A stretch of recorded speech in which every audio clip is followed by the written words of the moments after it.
Tonight we begin with a revelation that Western intelligence officials had feared, Russian diplomats had denied, and Kremlin insiders had desperately tried to suppress. A leak that unfolded not over months of careful investigation, but in 72 hours. 72 hours that exposed what Vladimir Putin has been planning behind closed doors. 72 hours that revealed territorial ambitions stretching far beyond Ukraine.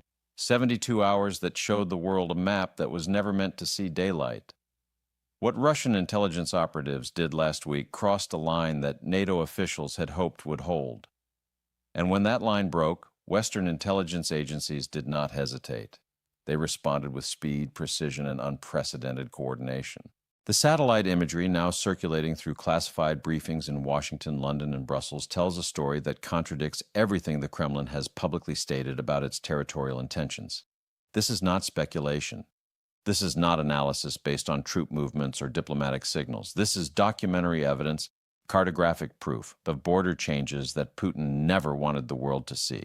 And tonight we're going to show you exactly what those maps reveal, why they matter, and what they tell us about the next phase of Russia's strategic ambitions.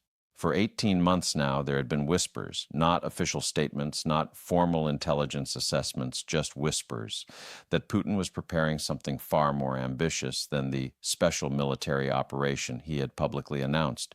Putin has been aggressive, yes, but he has been calculated in his aggression. His moves have followed a certain logic, a rhythm, almost a predictability. Russian forces would advance, consolidate, announce annexation, and then pause while the world debated its response.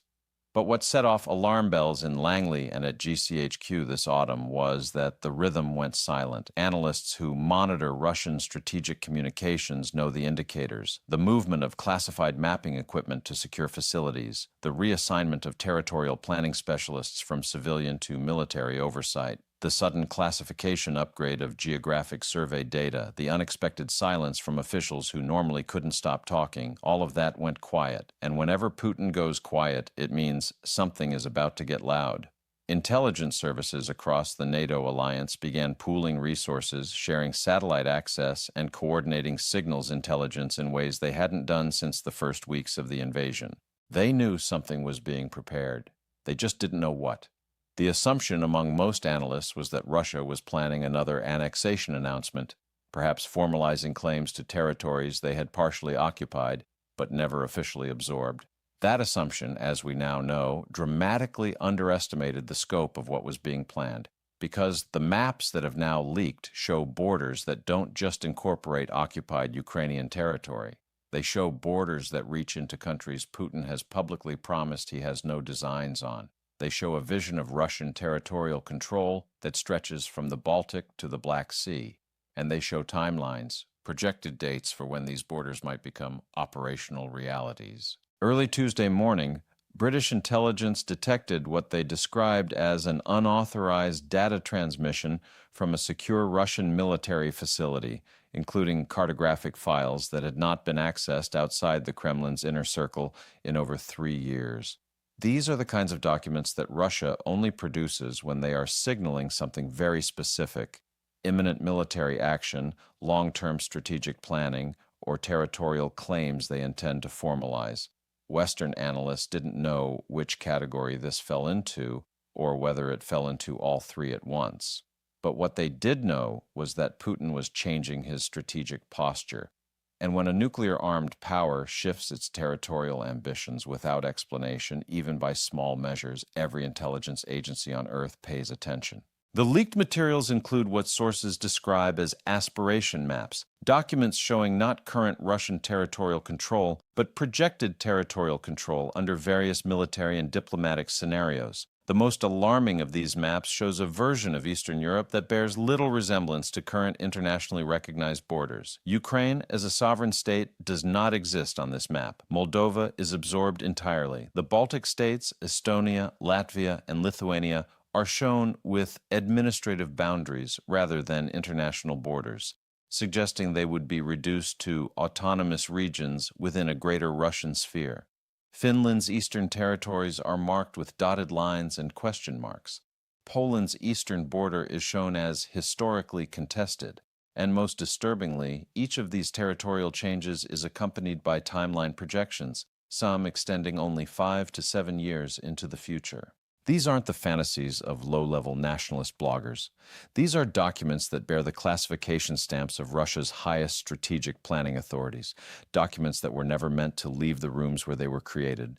The warning issued by the Pentagon tonight was not normal. It was not routine. It was not symbolic. It was urgent. Official after official, briefing after briefing described Putin's revealed ambitions as destabilizing, incompatible with the post-Cold War European order, and perhaps most importantly, actionable if left unchallenged. The traditional assumption in Western capitals has been that Putin's territorial rhetoric is primarily for domestic consumption, red meat for nationalist voters that doesn't necessarily reflect operational planning. But strategic posturing only works if the target hesitates. NATO did not. In fact, their response today was among the most coordinated we've seen since the alliance was founded. Here's what we know. Within 48 hours of the leak being confirmed, the United States repositioned strategic assets across 3 European commands. These weren't the routine rotational deployments that happen every quarter. These were rapid response mobilizations, forces and equipment that NATO only deploys when they are preparing to defend alliance territory. F-35 squadrons that had been scheduled for maintenance were returned to operational status. Naval assets in the Baltic and Mediterranean received updated rules of engagement. And perhaps most significantly, NATO's nuclear sharing arrangements were quietly reviewed and reaffirmed. All of this happened before Putin even knew the leak had occurred. Tonight, multiple sources confirmed that Western intelligence agencies launched immediate countermeasures on Russian information networks, including servers in Belarus that had recently been upgraded for what analysts believe was secure communications related to the mapping project. NATO cyber commands struck before Russian security services could contain the damage. They preserved copies of the leaked materials across multiple secure locations. They verified the document's authenticity through metadata analysis. They identified the source of the leak, reportedly a mid-level official who had grown disillusioned with the direction of Russian strategic planning, and they ensured that the materials could not be dismissed as fabrications. In other words, NATO targeted Russia's ability to control the narrative, the credibility that would have allowed them to deny everything. This is what made the Pentagon's warning so urgent.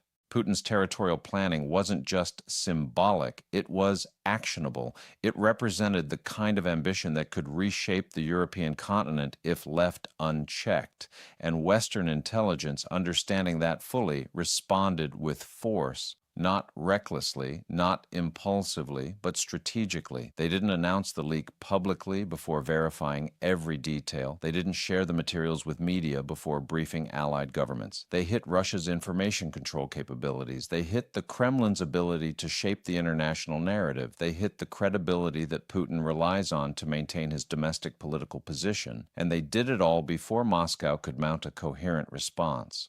The materials that have now been shared, even in redacted form, with major NATO governments show a level of territorial ambition that exceeds what even the most hawkish Western analysts had publicly predicted. This wasn't contingency planning. This wasn't what-if scenario development. This was aspirational cartography, maps showing what Russian strategic planners believe should be Russian territory, accompanied by assessments of what it would take to make those borders real. And here's where the story becomes even more alarming. Intelligence analysts now believe that Putin's latest territorial planning was designed to test the resolve of Western alliances after months of debate about continued support for Ukraine.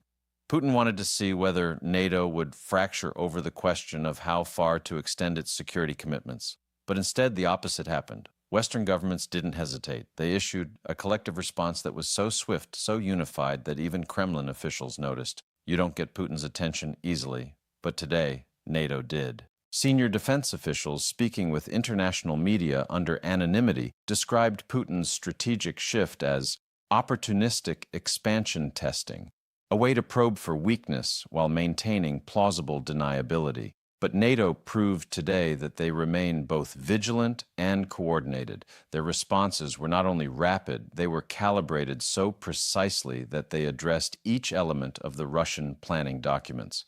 For every territorial aspiration shown on the leaked maps, there was a corresponding security commitment reaffirmed. For every timeline projected for Russian expansion, there was a countervailing deployment schedule announced. That element of mirror response matters because it shows intelligence penetration. It shows that Western agencies aren't just reacting to Russian moves, they are anticipating them. It shows that NATO is not playing defense. They are actively shaping the strategic environment. The leaked maps also reveal something that Russian officials have consistently denied: detailed planning for territorial changes in countries that are already NATO members.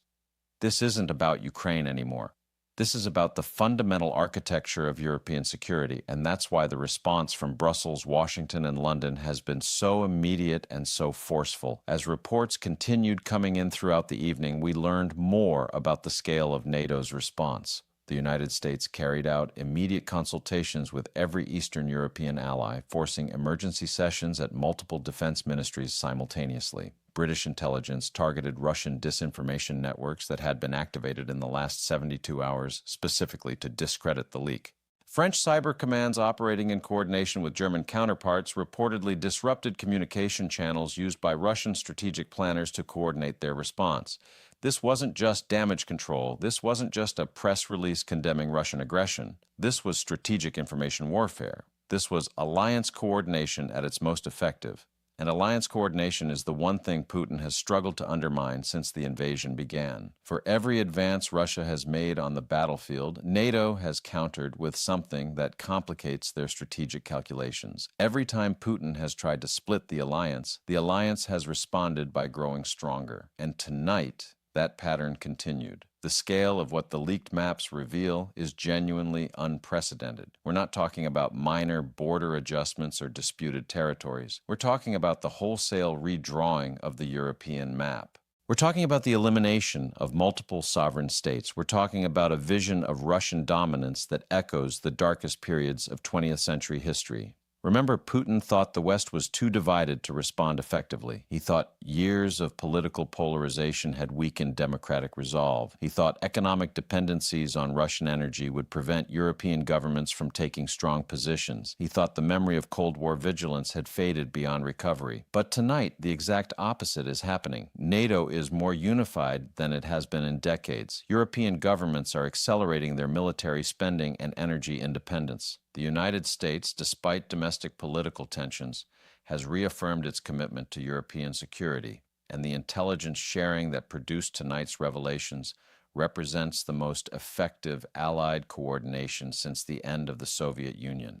Putin miscalculated. He believed that democracies were inherently weak, inherently divided, inherently unable to sustain long-term strategic competition. He was wrong.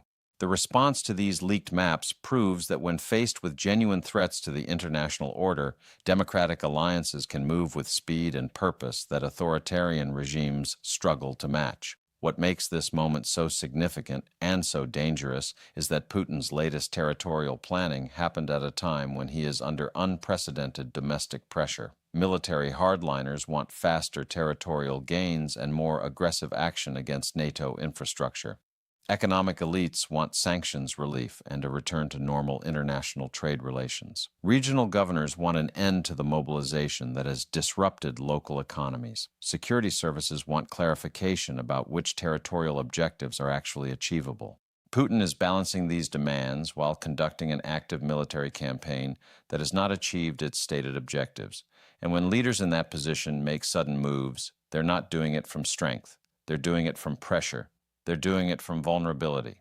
The leaked maps may represent not what Putin expects to achieve, but what he needs to promise various domestic constituencies to maintain their support. The military gets its maximalist territorial vision. The nationalists get their historical grievances acknowledged. The security services get confirmation that their sacrifices serve a grand strategic purpose. But aspiration is not capability. And the gap between what these maps show and what Russian forces can actually achieve creates its own dangerous dynamics. When leaders promise more than they can deliver, they face choices that can escalate conflicts in unpredictable ways. NATO's coordinated statement, now distributed to media across the alliance, was designed to signal that Western governments are not willing to allow territorial revision by force. Officials said plainly that Russia's revealed planning was inconsistent with the principles of the international order that has maintained peace in Europe since 1945. That is diplomatic language for, "This is unacceptable and we will stop it." You don't usually hear that tone from NATO headquarters unless something serious is at stake. The statement went further than typical diplomatic condemnations. It specifically referenced the Article 5 commitment, the collective defense clause that treats an attack on any NATO member as an attack on all. It reaffirmed that this commitment extends to every inch of alliance territory, and it warned that any attempt to change international borders by force would be met with appropriate and proportional responses. That phrase, appropriate and proportional, is carefully chosen. It signals that NATO retains escalation options while not specifying what those options might be. It keeps Putin guessing. It maintains strategic ambiguity while communicating absolute resolve. Meanwhile, Ukraine's President Zelensky addressed his nation in a measured, determined speech tonight. He said, "The maps they draw in Moscow mean nothing without the power to enforce them, and they do not have that power." He said, "Every meter of Ukrainian soil that remains free is proof that their plans will fail."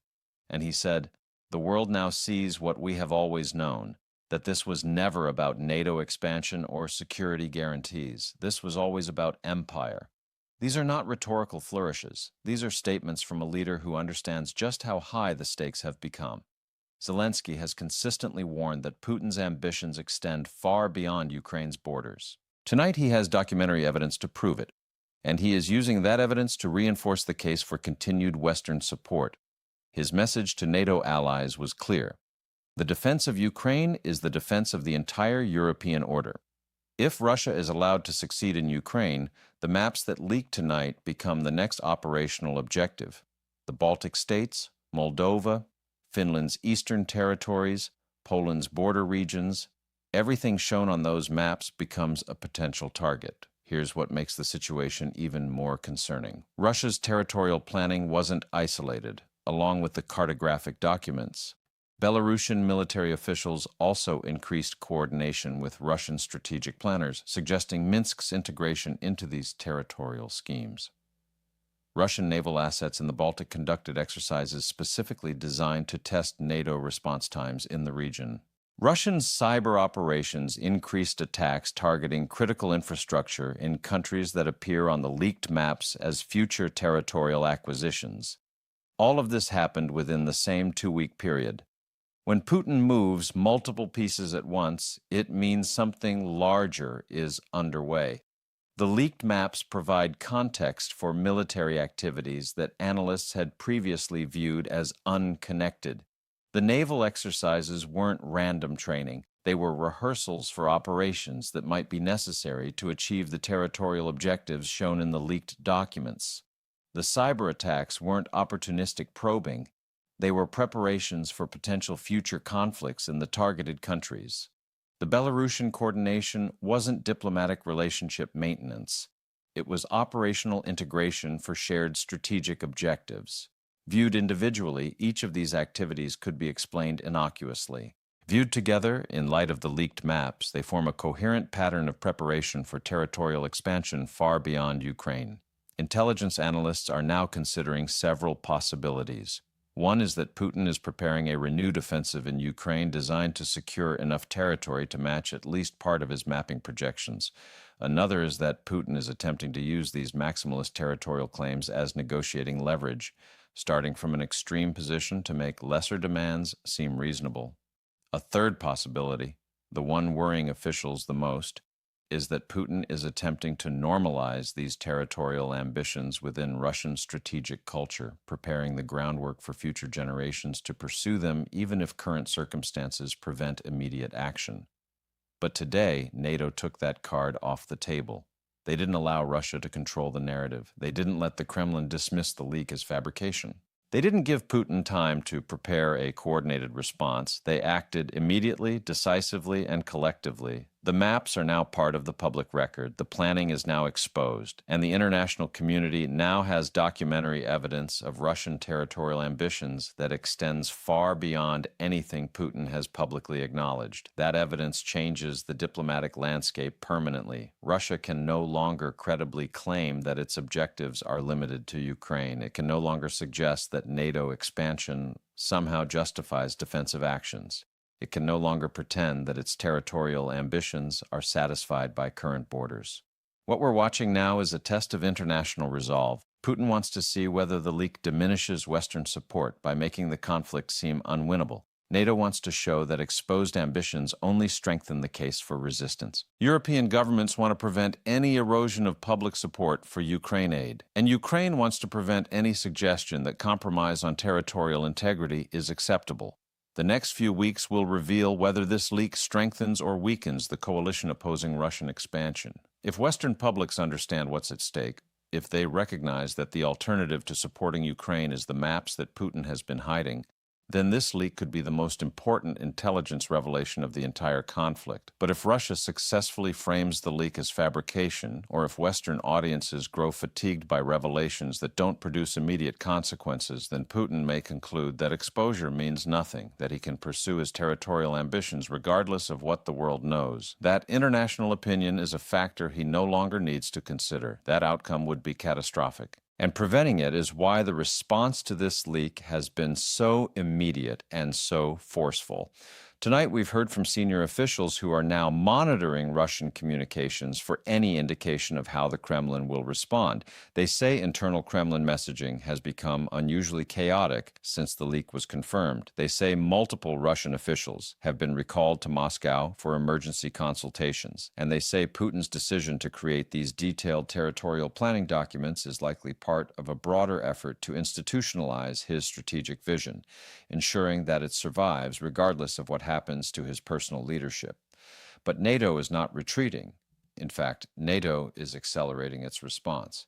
Their actions today, swift, coordinated, and comprehensive, sent a message to Putin that territorial revision in Europe will be opposed with everything the alliance can bring to bear. And it sent a message to member populations that their governments understand the stakes and are prepared to act. The leaked maps have transformed the strategic conversation. They've moved the debate from how do we end the war in Ukraine to how do we prevent the destruction of the European order. That's a much larger question, but it's the right question because the maps that Putin kept hidden show that Ukraine was never the end point. It was always the beginning. As the coming weeks unfold, we expect more details to emerge about what exactly Putin hoped to achieve with these territorial planning documents, but what we do know is that the leak's exposure was timely. It revealed ambitions that the international community needed to understand. It prevented Russia from controlling the narrative around its long-term objectives, and it provided concrete evidence for policies that some had dismissed as overreaction. What happens next will depend on what Putin does in the next 30 days. If he retreats from the revealed ambitions, this moment will be remembered as a turning point where exposure forced strategic recalculation. If he doubles down on territorial expansion, NATO has already shown they are ready. They have shown they are unified. They have shown they are prepared to respond. The alliance that Putin expected to fracture has instead grown stronger. The Western resolve that Putin expected to crumble has instead hardened. And the international order that Putin expected to reshape has instead reasserted its fundamental principles. None of this guarantees a positive outcome. The conflict continues. The risks remain severe, and Putin still possesses the capability to cause enormous damage. But the exposure of his hidden maps has changed the strategic landscape. It has made clear what's at stake, and it has unified the response to prevent those maps from ever becoming reality. And tonight, for the first time in months, Putin appears to be genuinely uncertain. The Kremlin is quiet, too quiet. And when Putin is quiet, it means he is calculating. It means he is choosing his next move carefully.